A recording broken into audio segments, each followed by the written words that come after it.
Level 3, this is SportsRage. So the LA Kings are leading 1-0 over the Islanders right now. There's a little under 5 minutes left in the second period. The Islanders are now plus 320. There's always good value in the NHL when a team is only down by a goal. So you're getting plus 320 with the Islanders right now. And the in-game total is 3.5, George, which feels a little light, bro. I think this game's going to open up a little bit. All it'll take, like, another goal, next thing you know. So what's a power play coming up here? Every time I look up, the Kings are all over the Islanders. Every time. And I think they're about to go up. Either they're about to go up 5-on-3 or they evened it up here. I'm not so sure which way the penalty is going yet. Looks like it's on the Islanders, I think. I don't know yet. But every time I look up, and listen, I'm not paying attention to the game solely, but every time I look up, the Kings are all over the Islanders and Sorokin. Every time here. So it's hard to like what I'm seeing from the Islanders here. And I do wonder, once again, by the way, it'll be evened up. The penalty is on the Kings. I do wonder the Islanders' tired legs third period. You know, they haven't scored yet. Like that, in my mind, from what I've seen, they're being dominated. So it's hard to like the Isles right now. All right. So what about your baseball futures, George? What else have you put in since the last time we spoke? The last time we spoke, I'm big on the Reds, man. I like the Reds. 81.5 is their win total. I'm going to go over that. I don't like the whole division, by the way. It's a weak division. You know, Pirates are an afterthought here. I don't think Milwaukee's going to be very good this year at all. Sort of an in-between year. No Burns, no Woodruff this year. Cardinals, not thrilled about the moves they've made. I think the Reds could surprise. Actually, it's not a surprise. A lot of people are talking about it right now. I think the Reds can win that division. Not only get over their win total, but win that division as well. You know, I don't have a problem with it, actually. They do have a ton of talent. It's a terrible division. Somebody's got to win it. And for the value, I think they'll be in a mix. I like their win total to go over more so, but there'll be a little value with the division. Shout out to everyone joining us on SiriusXM, channel 159. 22-19 right now for San Francisco over Gonzaga. And speaking of San Francisco, this is the team. I'm going to break them down, not tonight, but later in the week. George, the San Francisco Giants, actually, I think they quietly had a pretty nice offseason, actually, all things considered. They're always, like, talked about in the mix for these big-time players all the time, but they got the Korean MVP, all right? So that was a good get for them. So they got the Korean MVP. Then they turn around. The Soler pickup was under the radar, all right? Marlin fans aren't happy about this. So he's a good player. He's a good hitter. And now you bring in Chapman as well, who's just a professional player that's been around the league. You know, he knows how to play the game. I think, you know what? And we see just San Francisco or this team, George, like they always overachieve. They just find a way. They have a good home field. It's tough to play there no matter who's on their team. It doesn't matter what their record is. They always play the Dodgers tough, I'll tell you that. Like, I'm starting to buy into San Francisco's win total to the over. I agree with you about the offense. I think this is going to be one of the few years where the offense won't be the problem. They're not going to score a million runs, mind you, but it'll be an average offense here. I like Tyrell Estrada, by the way, a lot. Their second baseman, he's an ex-Yankee as well.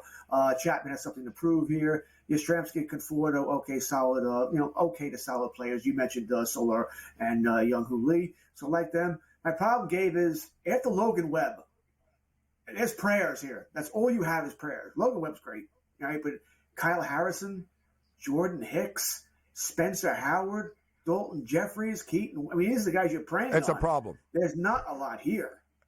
They're going to have to score runs. Yeah, a lot. I mean, at the Webb, it's poor. I know they like Jordan Hicks, but he's a converted reliever. How many innings? Even if he's great, how many innings is he giving you this year? He's not making 32 starts.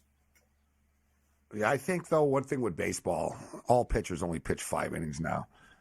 Sort of changes the dynamic a little bit. There's really not that many teams with great staffs if you really want to break it down. Well, it's sort of like goalies we were talking about early.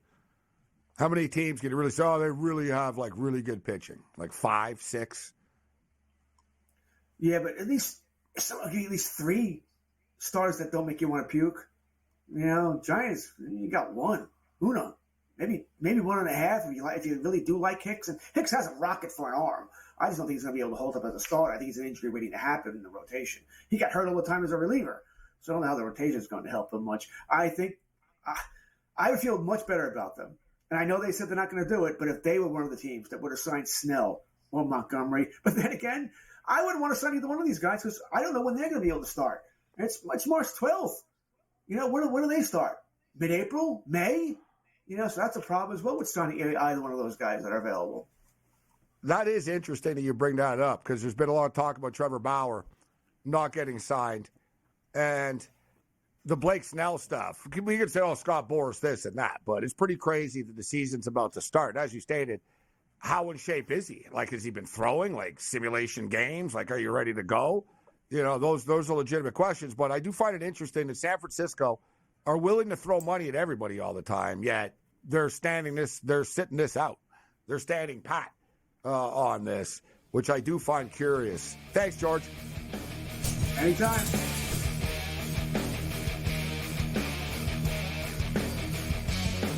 Let's roll. Level 3 has begun.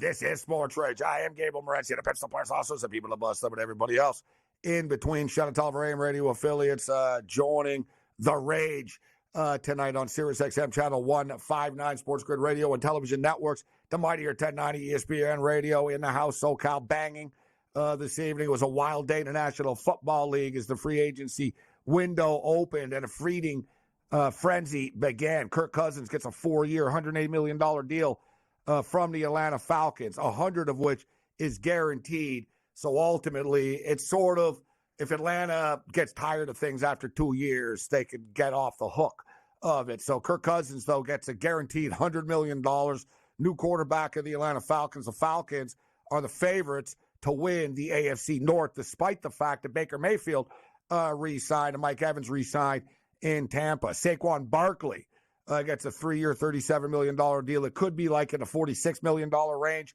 with bonuses. He gets $26 million guaranteed up front, and he's got a war with Tiki Barber up front right now as well. But you always got to love when a player leaves a team and goes to a division rival and a hated rival at that. But the fact of the matter is the New York Giants didn't want to bring Barkley back. And the fact of the matter is Barkley didn't want to go back. And there's not always a reason to hate. It just is what it is. And he's a perfect fit for the Philadelphia Eagle offense. Josh Jacobs, somewhat of a surprise. He gets big money in Green Bay. Green Bay is going to be moving on from Aaron Jones. Austin Eckler is kind of like the only one that didn't cash in today. He did not get big money from the Washington Commanders. I don't know what the hell the Tennessee Titans were doing in giving Pollard the big deal that they did. All the talk about running backs not getting paid. Well, I'll tell you what, running backs got paid today in excess of a couple of $100 million when it was all said and done. Some of them head scratching, some of them not so much so. We'll get into Gonzaga, San Francisco, NFL, NBA, and more. Bring it.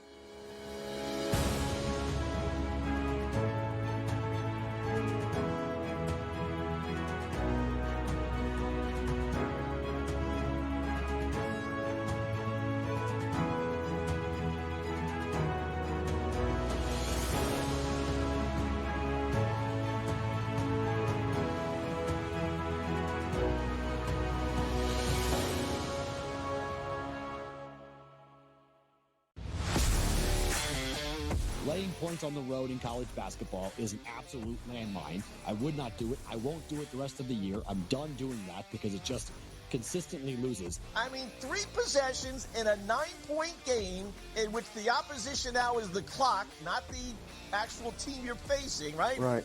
And these guys are taking up shots. I mean, it's just like, that's why it's the NBA. In-game live, prime time, only on SportsGrid. Athletes in Canada, Wayne Gretzky, Connor McDavid, no longer can be part of these sports betting ads. Now, what's interesting is there is technically a carve-out that will still let these athletes and celebrities appear in sportsbook ads, but it's only if those ads are slanted toward responsible gaming. So you could still have a Connor McDavid saying, hey, bet responsibly on TV in Ontario. Newswire.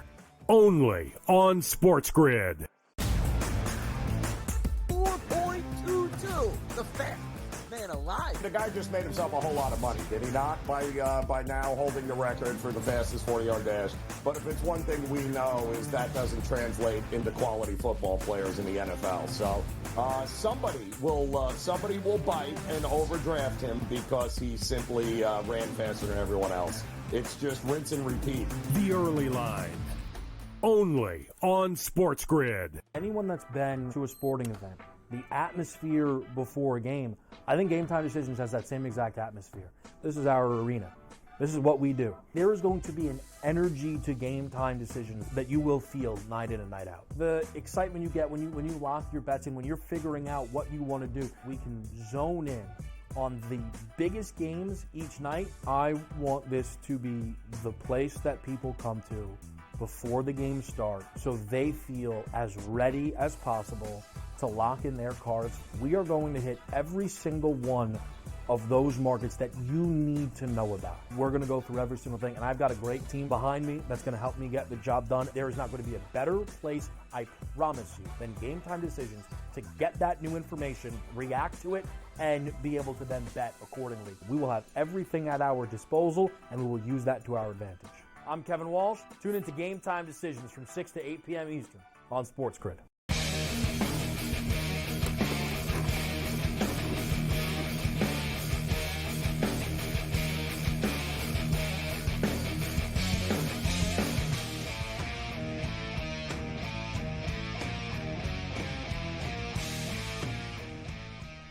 This is SportsRage Level 3 continues. I am Gabriel Morency. We're throwing it down. Shout out to all of our guests that joined us so far, but we're not done.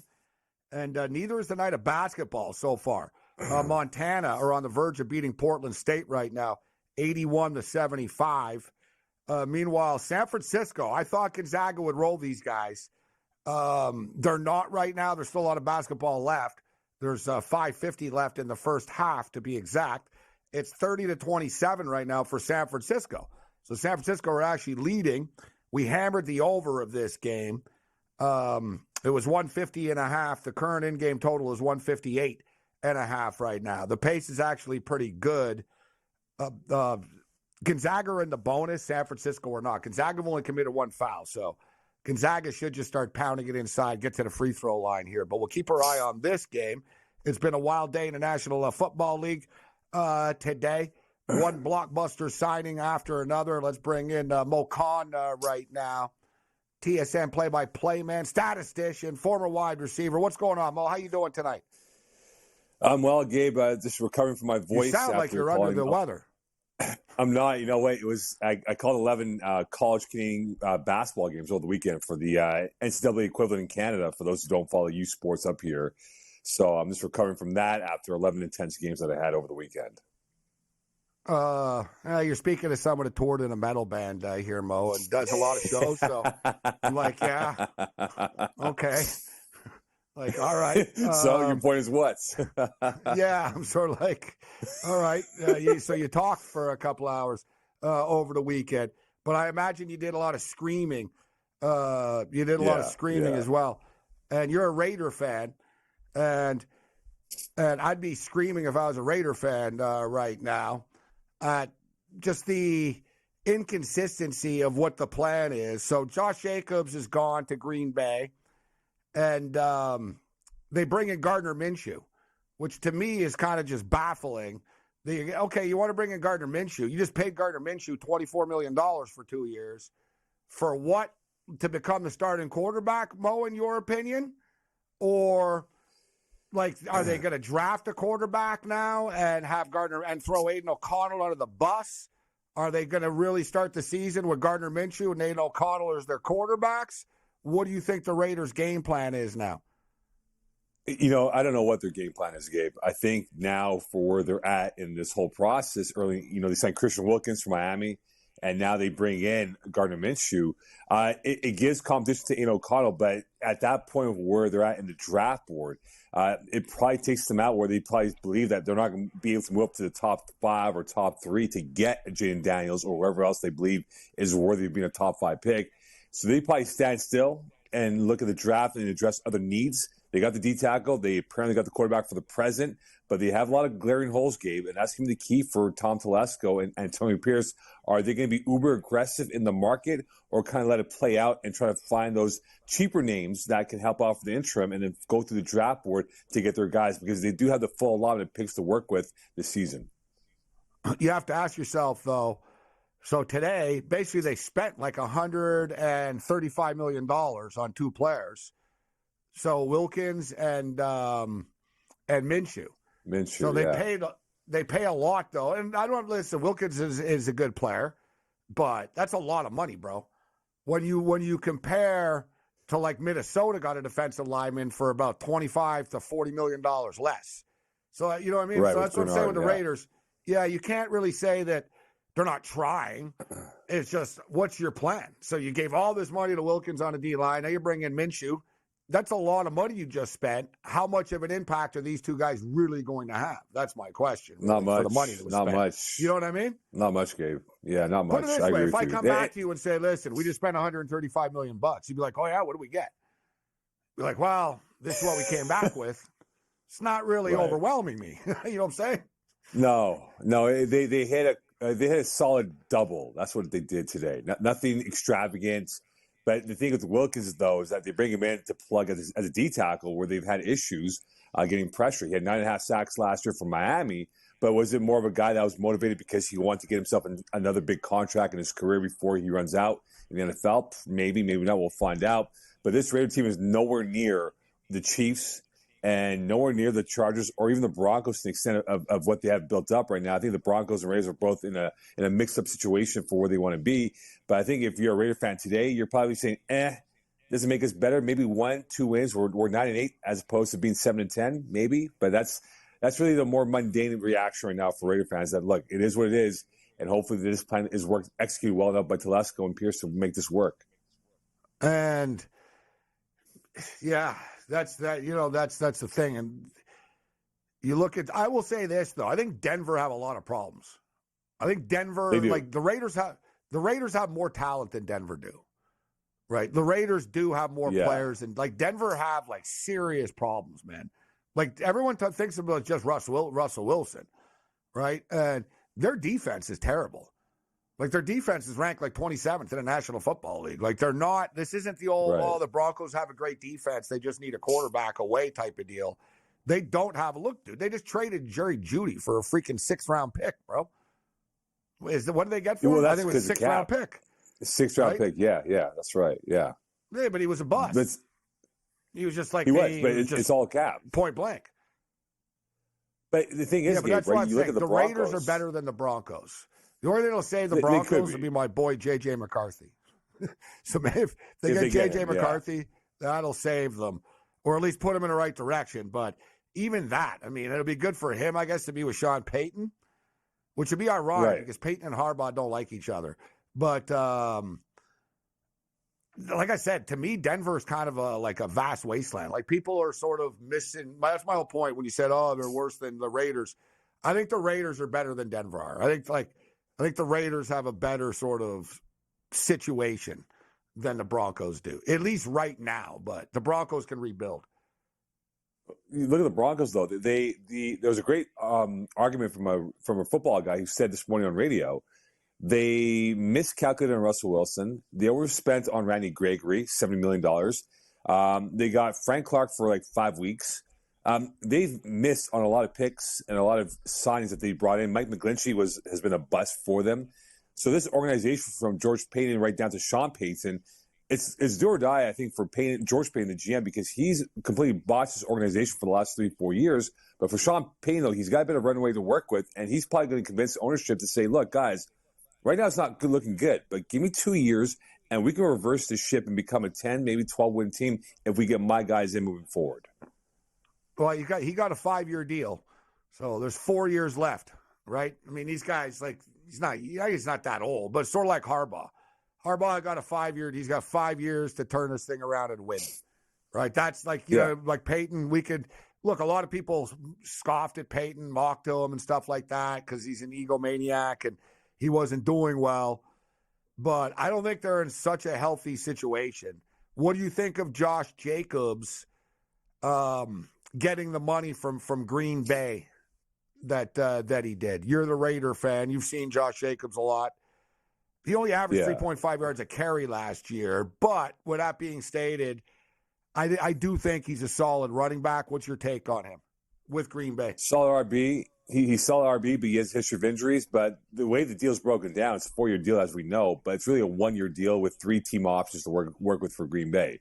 See, he got a little bit higher in the guaranteed in year 1, but in years 2, 3, and 4, the Packers can move off without really much penalty on that. So I just think for where they want to be, remember, they let go of Aaron Jones. They felt that the running game wasn't, besides Aaron Jones, wasn't as dynamic as it should have been. And now you bring him in with Jordan Love and that younger receiving core to work with. Yeah, he was always hurt. But that Packers team, if he's healthy, Gabe, makes them more dynamic. They have more cutting edge to work with if Josh Jacobs, who's a good pass catcher, can be a safety valve for Jordan Love in this Packer offense. No, I like it. I like the move for Green Bay. I would actually like if they had Jones and Jacobs, to be honest. But you know, it is what it is, and there's not room for everybody.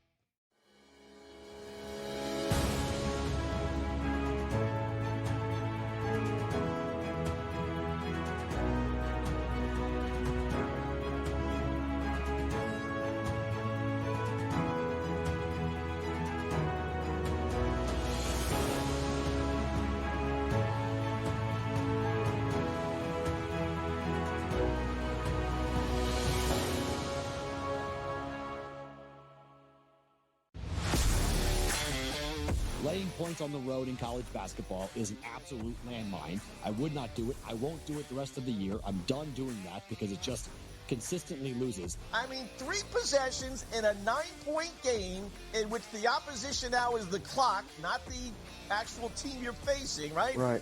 And these guys are taking up shots. I mean, it's just like, that's why it's the NBA. In-game live, prime time, only on SportsGrid. Athletes in Canada, Wayne Gretzky, Connor McDavid, no longer can be part of these sports betting ads. Now, what's interesting is there is technically a carve-out that will still let these athletes and celebrities appear in sportsbook ads, but it's only if those ads are slanted toward responsible gaming. So you could still have a Connor McDavid saying, hey, bet responsibly on TV in Ontario. Newswire, only on SportsGrid. 4.22, the fastest man alive. The guy just made himself a whole lot of money, did he not? By now holding the record for the fastest 40-yard dash. But if it's one thing we know is that doesn't translate into quality football players in the NFL. So somebody will bite and overdraft him because he simply ran faster than everyone else. It's just rinse and repeat. The early line, only on SportsGrid. Anyone that's been to a sporting event, the atmosphere before a game, I think Game Time Decisions has that same exact atmosphere. This is our arena. This is what we do. There is going to be an energy to Game Time Decisions that you will feel night in and night out. The excitement you get when you lock your bets in, when you're figuring out what you want to do, we can zone in on the biggest games each night. I want this to be the place that people come to before the games start so they feel as ready as possible to lock in their cards. We are going to hit every single one of those markets that you need to know about. We're going to go through every single thing, and I've got a great team behind me that's going to help me get the job done. There is not going to be a better place, I promise you, than Game Time Decisions to get that new information, react to it, and be able to then bet accordingly. We will have everything at our disposal, and we will use that to our advantage. I'm Kevin Walsh. Tune into Game Time Decisions from 6 to 8 p.m. Eastern on SportsGrid.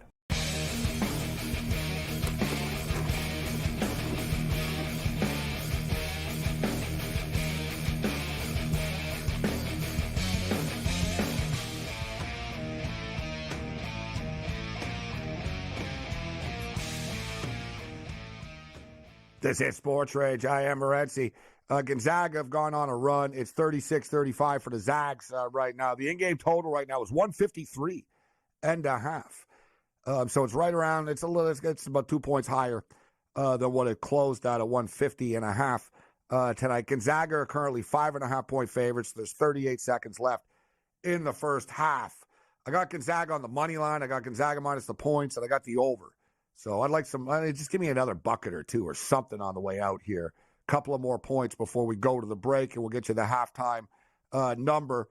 So a lot of movement today in the National Football League, Mo.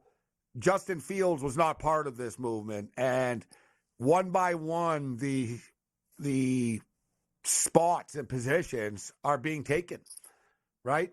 Doesn't mean that he's still not going to get dealt, but the Bears aren't exactly in a position here of control. Everybody in the world knows they're taking Caleb Williams. And, dude, Mac Jones got drafted 15th overall and just got a 6th-round pick for him. So, the Bears wanted us. Remember it started at first? We're hoping for a first-round pick. Then they sort of put it out there, how about a second and a fourth type of deal? And I think teams are just like thinking, you know what? How about like nothing? Because you're going to have to release them. How about like maybe a 7th-round pick? Like I said, Mac Jones just got a 6th-round pick for him. The market is not there right now for Justin Fields. I think Seattle would be a good place for him personally, right? To back up Geno Smith, and at least, they could just sort of take it from there. But the big thing about Fields is the money, the option, and the fact is, dude, he's only won 10 games as a starter, and the Bears were actually better when he didn't start. I'm just being real. Like, people are not lining up to acquire Justin Fields right now. No, and we spoke about it last week. The longer this goes for Fields, the Bears will lose leverage, and they're losing the leverage by the hour because Cousins is out, Russell Wilson's out off the market. There could be other quarterbacks. Minshew's off the market. So where can he go? That Mac Jones deal hurt them because other teams are going to say, bro, he was the 15th pick in the draft, and he got a 6th-rounder. You ain't getting a 2nd-rounder anymore. No, and now you look at that 2021 draft, right? Trey Lance, gone, right, for multiple late-round picks. Mac Jones, gone for a late-round pick. And now for Justin Fields, if you're Ryan Poles, you have to pray that someone's going to be dumb enough to give you maybe a 3rd or 4th-round pick at this point. But who's going to be that team? You mentioned the Seahawks. They might be in play for a quarterback if they don't feel Geno Smith is going to be the guy for them for the next couple of years. But you have to look around, Gabe. If you're Justin Fields, you're hoping that a team that may be in a stable situation might say, let's bring him in, put him in a good quarterback room, and let him develop and mature behind who our starter is, and maybe he might be the guy down the road. But I still think I'll keep an eye on Washington right now. Yeah. Okay, you know what? We'll say, Washington. We'll say with Fields, too. Chicago might be screwed in that they might have to wait till after the draft for this. Right? Like, that's just another deal which would hurt them. Which would hurt them because he can't forecast who's going to have picks next year, right? No, exactly. But the whole point is other teams, he might have to wait. They'll say, all right, we wanted to draft Spencer Rattler, but we didn't get him. Let's bring Fields in. Right? They might, or someone gets hurt, etc. But like I said, I'm not saying that no one's going to step up at some point in time, but he's kind of in a bad spot. Like a good example, so you talked about a good team taking him in as a backup, sort of like the Cowboys did with Trey Lance. Yeah. A good example is teams seem to be more interested in Zach Wilson than Justin Fields. Like the Rams, Sean McVay liked Zach Wilson. Kyle Shanahan supposedly was ready to bring him in. Right? Like the two teams that right away was Zach Wilson are the two guys, look, they brought Sam Darnold in, right? So they're thinking, wow, Zach Wilson. McVay sees these guys as, man, I got a big-time prospect here. I can help him. Look what he did for Baker Mayfield's career. Yeah. You know what I mean? Yep. Baker Mayfield went to the Rams for a month, bro, and suddenly was rejuvenated. Well, Gabe, let's look back at the Bears, right? That's a terrible organization for offensive exploits. Like every quarterback that's played in Chicago. Yeah, and we spoke about it a few weeks ago about the wins, right? I really believe if now the Bears, if they build up Dome Stadium, will be much more attractive because of what the city provides them not playing indoors. But for Justin Fields, I don't think they ever gave him the proper tools to succeed, given that what he's went through with defensive-minded coach Matt Eberflus and what had to happen prior to him, prior to his arrival. But I just think now for him, Washington, could they be in play? Because at where they're at in the draft board, they might say, hey, maybe we get him in to be our quarterback. But the thing is now for the Chicago Bears, they've lost all leverage in terms of high-value pick, and they have to pray, as I said before, that some teams are going to be dumb enough to trade a 4th or 5th round pick for him and get something in return. Because at this point now, Gabe, as we said before, you mentioned Zach Wilson, you now mentioned Justin Fields, Trey Lance, and Mac Jones. That's 4 of the top 5 quarterbacks that won the 21 draft. Could all be on different addresses come September 1. I will say this, though. You said they're losing leverage. They never had leverage. They pretended they did. They wanted to. But people just aren't in love with Justin Fields. And listen, I don't think Fields is terrible or anything like that. Fields is sort of, to me, it's very sort of Daniel Jones-like. It's like, yeah, you know what? He's not bad, but we're not winning, and we don't want to pay him $40 million. Right? So Fields is in kind of a weird spot. It just is. It's a cold world right now, but there's still so much to happen before now and next September, right? So, and if I was his agent, that's what I would tell him. Just chill out. And I would remind him, I'd show him other people. I'd say, look at Baker Mayfield, bro. This guy was on the Panthers practice roster, okay? He just signed, you know what I mean? He's got $30 million plus. Right. $35 million a year, whatever the hell he got. So for Fields, just sort of ride it out here, but it like I said, it doesn't appear as though teams like Pittsburgh is a good example. All right, let's get into Russell Wilson. Pittsburgh sort of, remember there were the reports, Mike Tomlin likes Justin Fields. Right? Well, evidently not as much as he likes Russell Wilson. And so Russell Wilson comes in and he's going to be the starter. Like he's been told, you're the starting quarterback. Kenny Pickett, I guess they'll compete, but as long as Russell Wilson isn't terrible. And, I think Russell Wilson sort of somewhat got a bad rap in Denver. Sean Payton never wanted him there. So Sean Payton used him as a scapegoat all the time. And there's a difference between your quality of play and how much money you make, right? So Russell Wilson's making all this money, and they traded all this for him. So people expect him to be Russell Wilson of the Seattle Seahawks again, right, in his 20s. You get Russell Wilson for $1 million a year, you're getting a freaking bargain. You know what I'm saying? There's perceptions to this, right? And last year, his numbers were not bad. You know what I mean? The thing is, yes, he takes sacks that at times, he shouldn't because it's his fault. Yes, he's going to miss plays and stuff. He hangs on to the ball, and it'll upset a coach because it'll be like, man, you could have got, he was open, but you waited too long, and that's why you got sacked. But we're also talking about a guy that threw 26 touchdown passes, only 8 interceptions, and not with a ton of talent around him either. Let's be real. Yeah, but let's look at it this way, right? He came in a heavy year 1 with the Broncos and was slow, lethargic, and you look at the head coach as well at the time. Was what they had, in that situation. He looked puffy. He was puffy. And he was slow. He was heavy. He was slower. Yeah. He was. Right. So year 2, Sean Payton comes in, and he overcompensated by losing all that weight and came in slim, trim, ready to roll. But he just wasn't the right fit for Payton's offense. That's the simple fact. And Sean Payton could throw him under the bus for whatever he did, as he has done, and asked him to take a pay cut. But the reality is, Russ Wilson has to go to a team that's going to be run heavy right now, because that's where his success came from in Seattle, where, hey, look, I don't have to be the man, but if I get the ball to my playmakers, they'll make the plays. If I have a great running game, it makes me much more of an X factor with my legs. But Russell Wilson today, Gabe, is not the same guy from 10 years ago. He's got to learn how to really adapt and become much more simple and effective than trying to overcompensate for the fact that he thinks he's still that dude from 2014, 15, 16 at the apex of his career of power. I think that's a great point, actually, about him. I think it's a good description of Russell Wilson, in which he tries to do things that he still thinks he can do, or he doesn't realize that I don't have that arm strength anymore, right? Or I'm not as fast. If I scramble, the hole is going to close quicker than it used to. Of course. But he still tries to do these things. But with Pittsburgh, they've said for years, every year it's the same thing with Pittsburgh. They come into the year, and Tomlin talks in training camp about how they're going to get back to running the football. And they want to play Pittsburgh Steelers football. And then they go out and they throw the football 52 times with like Mason Rudolph, right? Or Ben Roethlisberger at the end of his career. Same thing.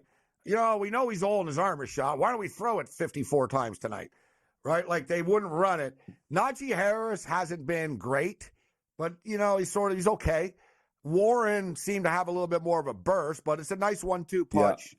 But I think with Wilson in there, you work Pickens in with the play action, you really run a controlled offense, and it'll be up to Arthur Smith right now, right? So we'll see if Arthur Smith can be the one to connect. Because Sean Payton never wanted Wilson there anyways. So the Steelers actually at least want him, and Russell will have a chip on his shoulder this year for sure. I like the move for Pittsburgh. He's better than Pickett is. Right. I'll say this, though, Gabe.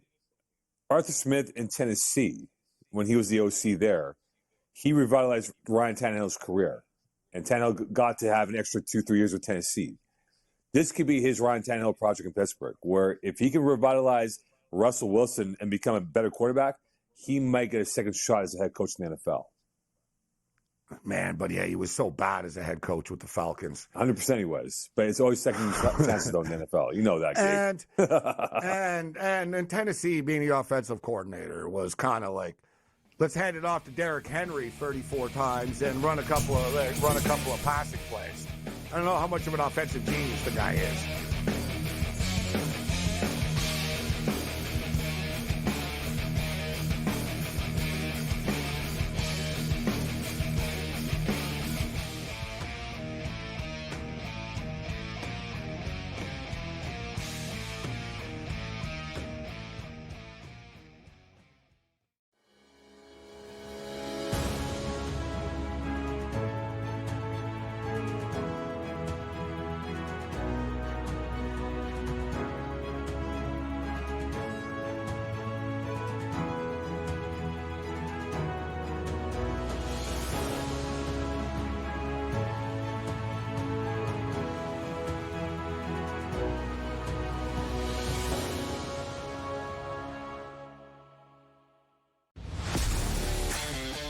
Laying points on the road in college basketball is an absolute landmine. I would not do it. I won't do it the rest of the year. I'm done doing that because it just consistently loses. I mean, 3 possessions in a 9-point game in which the opposition now is the clock, not the actual team you're facing, right? Right. And these guys are taking up shots. I mean, it's just like, that's why it's the NBA. In-game live, prime time, only on SportsGrid.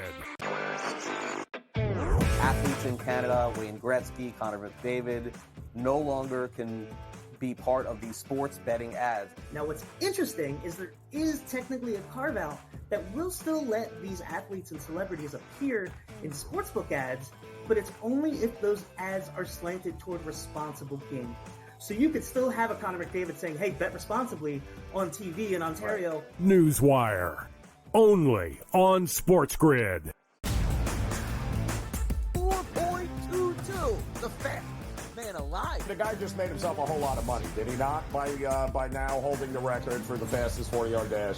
But if it's one thing we know is that doesn't translate into quality football players in the NFL. So somebody will bite and overdraft him because he simply ran faster than everyone else. It's just rinse and repeat. The early line, only on SportsGrid. Anyone that's been to a sporting event, the atmosphere before a game, I think Game Time Decisions has that same exact atmosphere. This is our arena.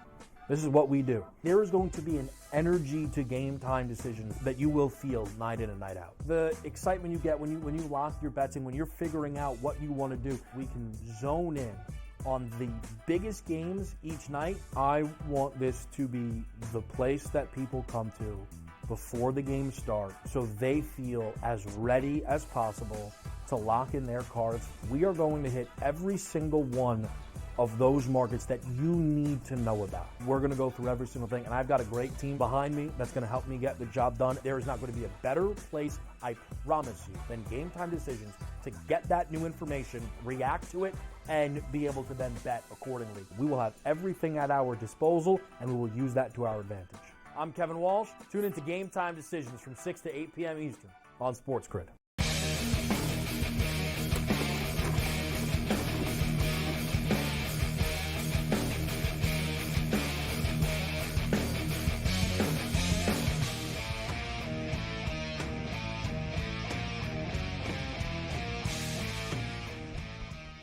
Well, we knew it was going to be a crazy offseason in the National Football League, and today did not disappoint.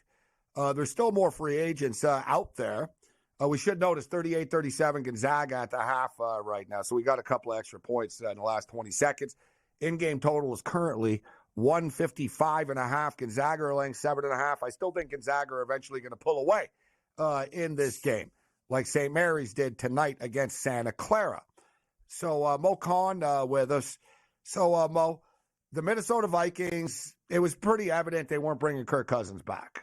No. If they were, it wouldn't have never gotten this far, and they would have re-signed him. The Vikings have been letting players go for a couple of years, but they've done a pretty good job of replacing those players and sort of carrying on. They're rebuilding, but they're still a competitive team. Last year, they were competitive with, 4-string quarterbacks, guys walking in off the street. It wasn't an ideal situation that they were in. So I guess they figure, you know what? Let's just get a quarterback now. O'Connell was a quarterback. He's a quarterback guy. So let's get a quarterback now. And if I can win with Josh Dobbs and Nick Mullins, then, you know what, I can win with a good quarterback. But they've kind of put themselves in a corner here. Because we know future drafts, the next year's quarterback class isn't great by any Not stretch. great. No. This is sort of the one right now, but it doesn't automatically mean that they like everybody in the draft, right? They might like one guy, they might like two guys. But the Vikings, they're going to need a quarterback right now. I've always thought J.J. McCarthy would be a good fit there. He'd also be a good fit for the Denver Broncos. And the sports books are on to this. J.J. McCarthy's favored to go to Minnesota right now, and Denver's the choice right there after them. The question is, will J.J. McCarthy still be there at 11, or they have to trade up to get him? Because I'm starting to believe that the Giants are probably going to draft a quarterback now. What's the point of adding somebody to try to make your team better if you kind of know, we just talked about a quarterback class not being great in the future. They have one more year with Daniel Jones that they owe him $40 million either way here, 37 or whatever in that range. You know what I'm saying? $40 million. Right. He's stuck there anyways. They need to pay him. So Jones comes back this year. Do they just get him killed and have a big pick next year? Or do they go with a quarterback? Interesting to know. I don't know what they're going to do. That's what makes this so fast. I'd be lying if I did. I know everybody in the media pretends they know everything. I don't know what the hell the Giants are going to do now. I think they could draft a quarterback, though. They could, but it could save Brian Dable's job, right, with Joe Shane. Because remember, they didn't draft Daniel Jones. They came in, he was there. Okay, that's cool, a good we'll point. roll with them. And so if they look at it from that angle where, again, Dable was in the hot seat. It was called for what it was, right? Last year was a terrible year for the Giants. They had a lot of primetime games, which they were thoroughly embarrassed on national TV and didn't play well. He's not a rebuild type of guy, bro. His personality, he's been on winning teams. Right. He's won championships. He's won Super Bowls. New York's not a rebuild market either. So I'm sure, that's the whole thing. Does he go through it? And Mara makes the last call there, but they're going to need a quarterback, Mo. Let's just call it off what it is. They're going to need a quarterback. And if they feel that J.J. McCarthy should be their guy at 6, they'll stick and take him because, again, Dable's coaching for his job. He's going to be in the hot seat, and so is Joe Shane. And I think for the Giants right now, they lost some guys on defense in the last 24 hours, whatever it's been so far with McKinney going to Green Bay. But they did get Burns from Carolina. They did get Brian Burns, right? So they got a bookend now with Thibodeau. But now the Giants are going to say, look, we don't have a running back. We can get ourselves a rookie guy and kind of build upon that and then take our licks in 2024 and then build up for 2025 and beyond to be that guy. So if McCarthy fits the system, and remember, Brian Dable, what he requires from your offense is to keep it simple, right? McCarthy keeps it simple, and he might be the right dude for Dable to build upon. And again, for this Giants fan base, Gabe, they're apathetic towards the Giants right now. I went to the Giants game last with the Eagles. They didn't care. It was more Eagle fans than Giant fans. So this could probably help reinvigorate the Giant fan base. Say, look, if we can bring in J.J. McCarthy as our guy, we'll come back to MetLife Stadium to watch these games moving forward here and believe this vision. Because right now, Daniel Jones isn't the answer for the present or future of this franchise. I hope for J.J. McCarthy's sake that doesn't happen because he'll get killed there too. J.J. is a good quarterback, but he's not a guy that's going to save your franchise. You know what I'm saying?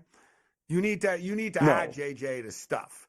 But if you have him there, he'll just be like the new Daniel Jones. And I love him. But like Daniel Jones is a good athlete, bro. Their offensive line has been terrible.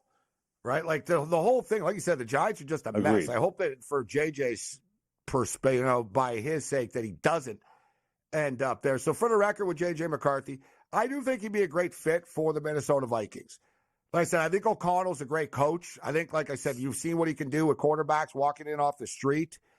I think for the system that they run, the players that they have, McCarthy would be a perfect fit for the Minnesota Vikings.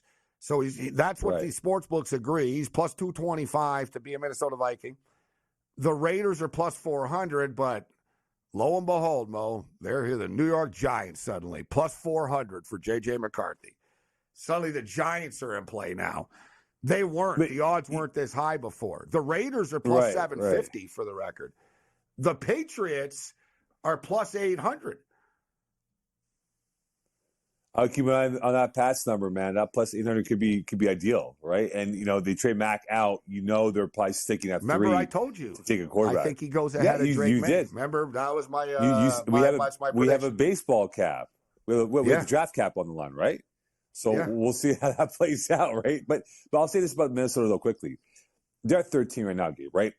They might have to make 2 trades to get up to number 4 or 5 to jump the Giants because 13 is very low to move down unless LA, the Chargers, believe the Raiders that are 13. because of the quarterback. Your Raiders are 13. Oh, sorry. Vikings 11. That's right. I meant to say the 11, right? The Vikings might have to trade up twice, I beg your pardon, to get to 4 or 5 because, again, that's really low unless we see quarterbacks go 4 in a row. So 1, 2, 3, and 4, and that will drop everyone else by 1 or 2 spots. Then maybe the Chargers say, you know what, we can move down to 11, get our guy plus picks to work with because, again, to go from 5 to 11 is a dramatic leap of faith for the Vikings to do that, to move up, and for the LA Chargers to move down from where they're at. And you know what? The Chargers are interesting. You're right. Because you got to look at, who's not taking a quarterback for 1,000,000% sure. The Chargers. You know what I'm saying? And Arizona. Too. And Arizona's not taking a quarterback either. You're right. I think they like Kyler Murray. They have him. It is what it is. They paid him. Yeah. And Murray looked good when he came back. I think that the Cardinals are going in the right direction.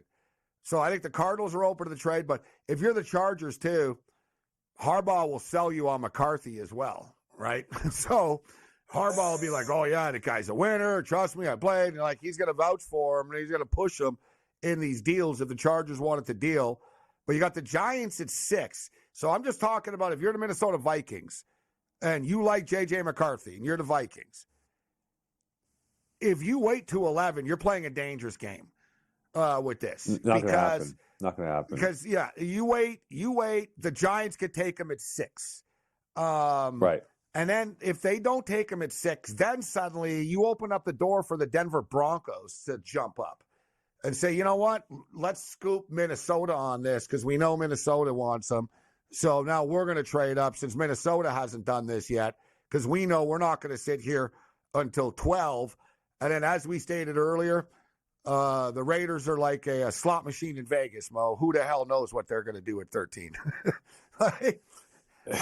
No one ever knows. You know what I'm saying? No, for sure not. But I was going to say quickly again, for the Vikes, though, 11 I think it's a 2 move for them. They got to get up into number 8, number 9, and then make another trade to move up to number 6 if they do jump the Giants for number 5. Here's a good point. The Falcons have the 8th pick. They could be willing to trade. I don't think Tennessee would trade, but I think they would be listening if somebody made a good offer. Would. But Ryan Carthon has the runway. Right? They want to stockpile talent. They want O-line. Carthon said at the Combine, I need O-line help. I need help on defense. I need playmakers. We're not ready to win yet in the South. And we get that right now built up. We can get our quarterback maybe next year or 2 years down the road. I think, I'm still, to me, the jury's still out on Will Levis. I'm not going to bury him. This is a big year, though. This is a big year for him, though. This is his year. This is it. Right? Yeah. He's never had a full year of camp to where he's the starter. Right? It's like, well, okay, listen, this is your team. You get all the reps. This is it. Right? It wasn't a healthy situation. The Tennessee was a weird offense over the last year here, but I'm not saying I'm sold on him. I'm just stating that, I think they'll give him one more chance here. And then you got Brock Bowers, man, in this draft. I'm fascinated to see where Brock Bowers is going to pop up. The Jets at 10 would annoy me as a Bills fan if the Jets pulled the trigger there. As far as the odds for Brock Bowers are concerned, the Colts right now are plus 400. The Chargers are plus 400. The Bengals are plus 600. The Jets are plus 600. The Bears are plus 700. And listen, the Bears, I thought they were going to be in the mix for Saquon Barkley, Mo. They didn't get it. They turn around. They get DeAndre Swift instead. They're bringing in Caleb Williams. They have the 9th pick in the draft as well. So it'll be interesting to see what the Bears do. They have some holes, though, right? I mean, do they go skill position with the 9? Do they go defense? Do they go offensive line? Their offensive line needs a lot of help as well. So I guess the Bears can sort of look at best available player with their 9th pick. But Brock Bowers is a beast. But I don't think I don't think the Bears are looking at him. I'll say this about the Bears. They've invested in the defense. Montez Sweat, Jalen Johnson got big deals. I think they look at offense here to kind of get the O-line addressed, because if they want their quarterback, Caleb Williams, if it's Justin Fields, who knows, whoever that might be week 1, if they want that quarterback to be upright, they need to get much better on the O-line, because the playmakers, Gabe, we spoke about last week, though. They can get a good quality receiver in rounds 2 or 3 of this draft, because that's how deep it is for pass catchers this season. Yeah, you see Blake Corum and doing the 27 reps. I don't know if you saw that video. Blake Corum of the Michigan Wolverines, running back, 27 bench press reps. Same as Joe Alt, offensive lineman, just for the record. Right, that's how strong Corum is. Comes in at like 5'8" as well, smaller dude, but that's strong. The Chargers are the big favorites to draft Blake Corum at plus 200. Of course, Austin Eckler, not there anymore. Chargers are not getting Saquon Barkley. There's no guarantee the Chargers are drafting him. It's a crazy bet, Mo, at plus 200.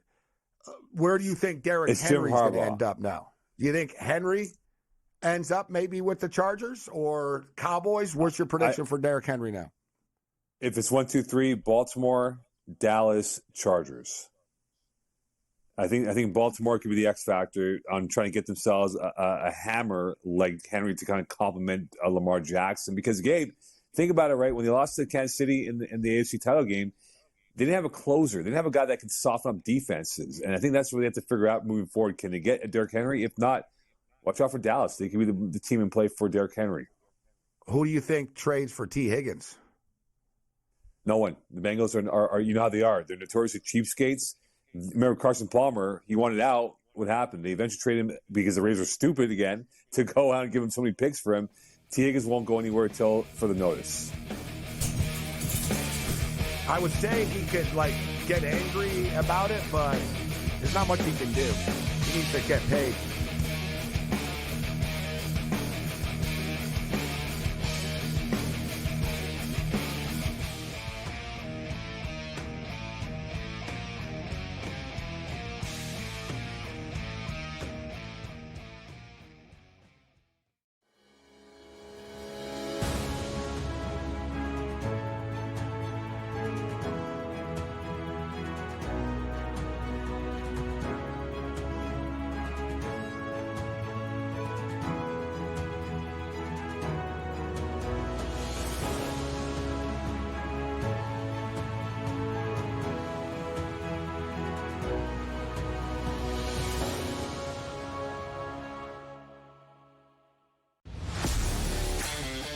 Laying points on the road in college basketball is an absolute landmine. I would not do it. I won't do it the rest of the year. I'm done doing that because it just consistently loses. I mean, 3 possessions in a 9-point game in which the opposition now is the clock, not the actual team you're facing, right? Right.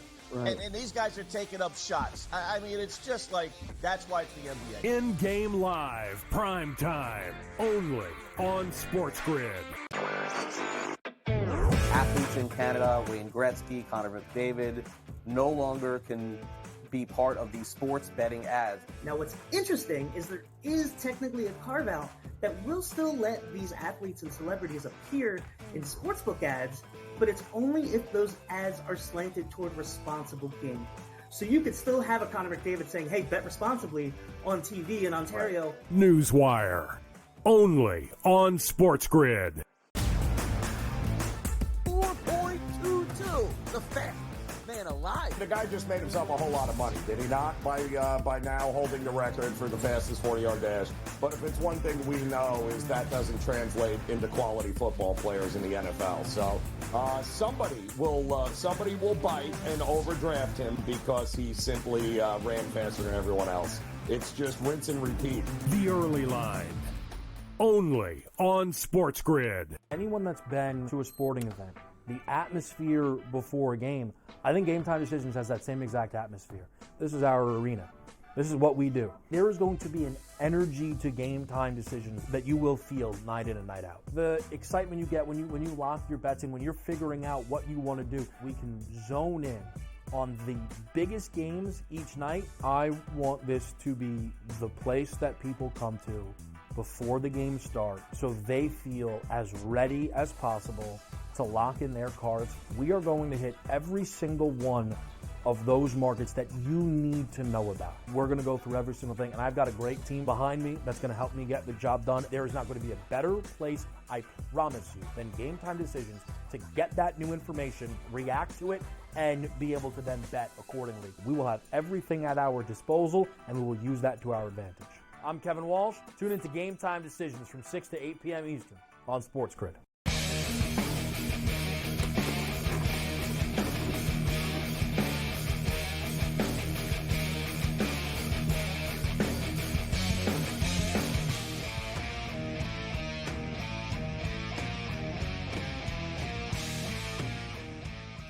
All right, so as the conference tournaments continue, looking at tomorrow's slate, the Manhattan Jaspers. What did I do to deserve this flat and flavorless Manhattan?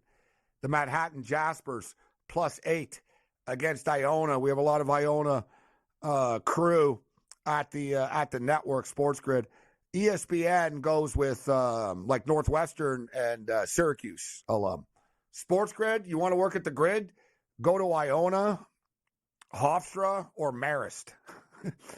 It seems like that's where it seems like we've got a lot of our crew in the pit in Studio 34 from with a couple of Temple Owls sprinkled in there. There's a little Temple love, but Iona by far, right? I mean, if there was a university that represents SportsGrid, it would be Iona. Iona are laying 8 points tomorrow. I don't know about that. They're going to win the game, but I'm not in a hurry to lay 8 points in this game. My only concern right now is Gonzaga covering the number. Gonzaga are up 54-47 on San Francisco with 14 minutes left, and I'm happy that the in-game total's up to 161 right now. I'm a Bills fan. I'm going to be on with Carver tomorrow. He's in for Scott Farrell. They were talking about the Bills today. What's going on there? The Bills just went on a spree, Davis. Like in the last hour, they cut Jordan Poyer, Mitch Morse, Deontay Hardy, Tre'Davious White. They all cleared around $30 million in cap space from just letting a ton of guys go. And look, I think this is something that they had to do from one aspect of, obviously, when your quarterback starts making $50 million, you've got to find other ways and you've got to get better, cheaper in a lot of areas. You know, Bean's got to start hitting on the second, third, fourth, fifth round draft picks and make sure that they're starters for his team. But this seems like it could be a year where they're going to scrap this core that's kind of been there and not gotten it done. Let's just face it, not gotten out of only one trip to the AFC title game, losing in the division round every year. I'll be on with Carver tomorrow, breaking it down. The Bills are in trouble. Other than that, you're on your own.